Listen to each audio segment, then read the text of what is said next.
खबर दिल्ली के बाटला हाउस से, जहां बुलडोजर कार्रवाई की गई है और कई मकान को बुलडोज किया गया है। इलाके में बड़ी तादाद में पुलिस यहां एहलकार तैनात है। 2 दिन पहले नोटिस दिया गया था इंतजामिया की तरफ से, ये बात कही गई है। ये इस वक्त की बड़ी खबर आपको बता रहे हैं। दिल्ली के बाटला हाउस में बुलडोजर कार्रवाई हुई है, जिसमें कई मकान को बुलडोज कर दिया गया है और इस मामले की संजीदगी को देखते हुए इलाके में बड़ी तादाद में पुलिस एहलकार तैनात कर दिए गए हैं। बताया जा रहा है कि 2 दिन पहले नोटिस दिया गया था इंतजामिया के जरिए।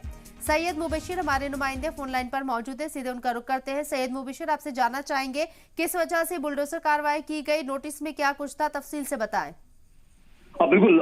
देखिए शबनम, ये तकरीबन 2 से 3 दिन पहले ये नोटिस दिया गया था डीडीए की तरफ से कि ये एनएचआई की यानी जो national highway authority of India है उसकी तरफ से ये नोटिस आया था और डीडीए ने पूरे एरिया को, क्योंकि जस्ट उसके सामने जिस जगह पर बुलडोजर की कार्रवाई की गई थी उसके सामने एनएचआई का दिल्ली मुंबई एक्सप्रेसवे का एलिवेटेड रोड है पूरा, और उसके आगे ये, क्योंकि ये पूरी तरीके से जो है जगह है वो यमुना की जगह है, यानी यमुना लैंड पर ये इलीगल कंस्ट्रक्शन था, इलीगल इंक्रोचमेंट था, जिसको आज डीडीए ने बुलडोजर चलाकर पूरी तरीके से साफ किया। हालांकि कहा जा रहा है कल फिर बुलडोजर की कार्रवाई होगी और आगे की जितनी भी पूरी एक लेंथ है तकरीबन 1 किलोमीटर के आसपास की जितनी भी यहाँ पर जो इलीगल कंस्ट्रक्शन हुआ है उसको पूरी तरीके से जमींदोज किया जाएगा। तकरीबन कितने मकान होंगे जिनके ऊपर ये कार्रवाई की गई है?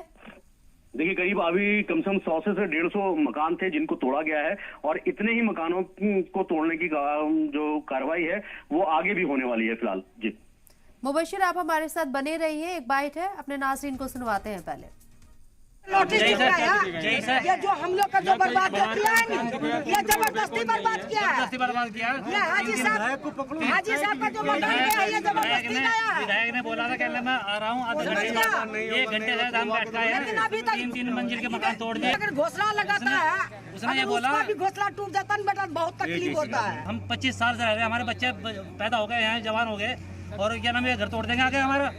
क्यों तोड़ेंगे भाई? बीजेपी को वोट दो तो दिखा के और तुलवा दो, कांग्रेस को वोट दो तो दिक्कत, भाजपा को वोट दो तो दिक्कत, दिखा के और तुलवा दो। वोट दे दो किसको दे, दिखा के और तुलवा या तो दे। सरकारी खत्म हो जाए तो बढ़िया है,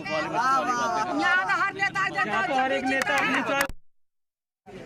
सैयद मुबशिर हमारे नुमाइंदे हमारे साथ लगातार बने हुए। सैयद मुबशिर, ये जो बताया जा रहा है कि गैर कानूनी कब्जा था जिसे बुलडोज किया गया है, लोगों का कहना है कि 25 साल 20 साल से ये लोग यहाँ पर रह रहे थे, क्या बाकायदा इस जगह की रजिस्ट्री हुई थी या ये कब्जा की गई थी, क्या कुछ अभी तक जानकारी?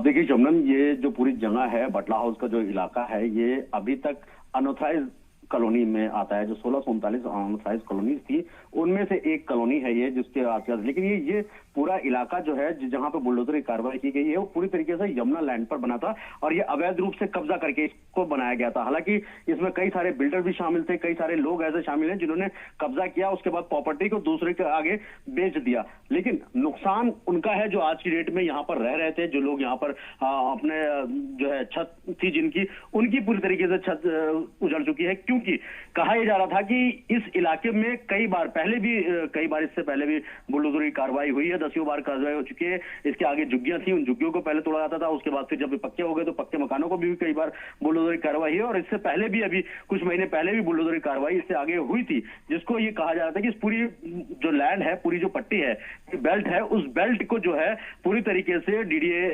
अपने कब्जे में ले जाती है। क्योंकि एनएचआई के जो प्रोजेक्ट है दिल्ली मुंबई हाईवे एक्सप्रेसवे जो बन रहा है उसके नीचे के जो भी है वो सर्विस लाइन में जाएगा और इस वजह से इस जमीन पर पहले से ही डीडीए अपना दावा करती चली आ रही थी। हालांकि ये पूरी यमुना लैंड है और यमुना लैंड पर किसी तरीके का भी कब्जा करना अवैध रूप से माना जाता है। तो ये पूरी तरीके से जो कॉलोनी बसाई गई थी ये बिल्डरों ने अपने फायदे के लिए यहाँ पर जमीनों पर कब्जा करके और उसके बाद इसको प्राइवेट लोगों को बेचा था, तो उसका खामियाजा जिन लोगों ने जमीन सस्ते में खरीदी थी उनको भुगतना पड़ रहा है आज जिनके सरों से छत छीनी गई है। जी बिल्कुल, और ये भी आपसे समझना चाहेंगे कि अवैध निर्माण के तौर पर या गैर कानूनी कब्जे के तौर पर इन घरों को बुलडोज किया गया है, लेकिन जो 1600 से आसपास जो आबादी आप बता रही हैं, बस्तियां आप बता रहे हैं, कॉलोनीज बता रहे हैं, अनऑथराइज है, एक रेजोल्यूशन भी पास हुआ था कि फिलहाल किसी तरह की कोई तोड़फोड़ नहीं होगी, बुलडोजर कार्रवाई नहीं होगी इन कॉलोनीज के ऊपर, क्या ये कॉलोनी उस लिस्ट में थी?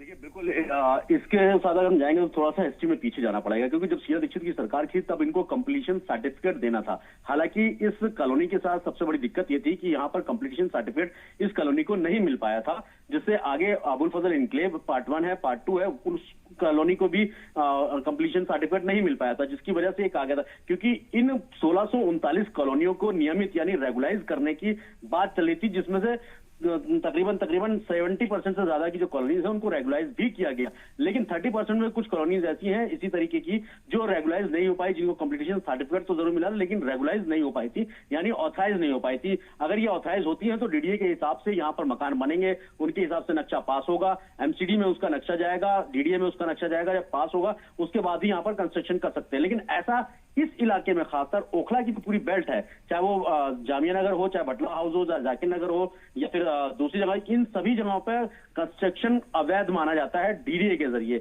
यहाँ एमसीडी का भी दखल है और एमसीडी भी इस बात को बार बार कहती है कि किसी तरीके के इंक्रोचमेंट नहीं होना चाहिए। लेकिन मकसद इस चीज को लेकर पूरा करना है कि एमसीडी और दिल्ली पुलिस की मिली भगत से यहाँ पर धड़ल्ले से बिल्डर्स बिल्डिंग बनाते हैं, 5 से 6, 7 फ्लोर बनाते हैं, उसके बाद उनको बेच दिया जाता है। लेकिन जब डीडीए कार्रवाई करती है तब ये उसका खामियाजा जो खरीदार होते हैं उनको भुगतना पड़ता है। हालांकि ऐसा नहीं है कि इनको ये नहीं मालूम कि ये जो पूरी बेल्ट है वो बोल्ट टूटेगी, यानी डीडीए अपने कब्जा में लेगी, सरकारी जमीन पर कब्जा किया जा रहा है। उसके बावजूद भी यहाँ पर कई सारे जो ऐसी बस्तियां हैं जो बसाई गई, जो जमुना पर बसाई गई हैं, सीधे तौर पर जो यहाँ के लोकल जो बिल्डर हैं उनके ऊपर ये आरोप लगता है कि जमीन को कब्जा करके और इसको पूरी बेल्ट को यहाँ पर बेच दिया गया, जिसका खामियाजा आज ही ये गरीब लोग उठा रहे हैं। जी चलिए, बहुत बहुत शुक्रिया सैयद मुबशिर आपका तमाम जानकारी हम तक पहुंचाने के लिए।